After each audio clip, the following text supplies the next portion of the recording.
So the next video is on my 1997 GT Zaskar.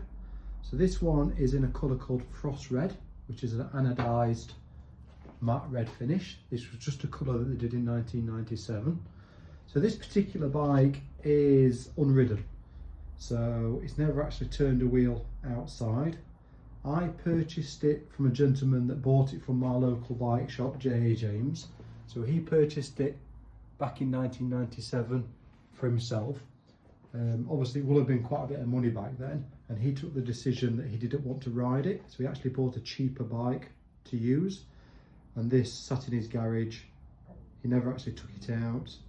Time passed, obviously he aged, and it just sat in a garage. So it was advertised a few years ago when I bought it. He lived a couple of streets away from where I actually grew up, so obviously the bike wasn't quite as clean as this, but it was, you know, very obvious that it would never been ridden.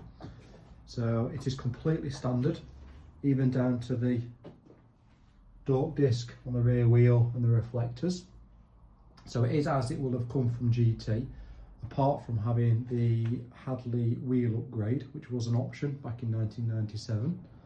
So if we just run through the spec, so it's got an XT M739 rear mech and cassette, obviously absolutely gleaming because it's never been ridden, with the dork disc just on there.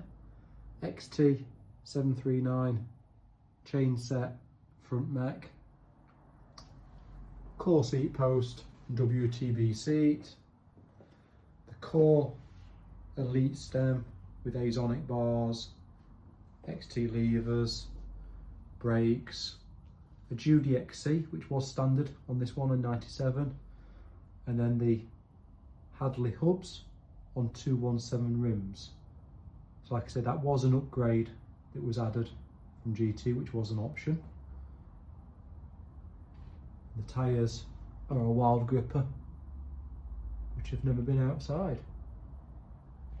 So the bike does have a couple of little storage marks, just you can see there on the decal where it's been stored, but it's very obvious it's never been ridden. It is a shame that it obviously it's never lived a life, but on the flip side, you know, how many new 1997 Zaskars have you ever seen? You know, it's certainly the only one that I've ever seen, you know, in all the years that I've been collecting. It's not my favourite colour, but I do love the bike just simply because, you know, it has never been ridden. You know, it's such a rarity, you know, to have all the original pedals, the reflectors. I've even got some of the original paperwork with the bike. You know, it's a bit of a one-off. And it is a 16-inch frame as well, so it's the best size in my opinion. There you go.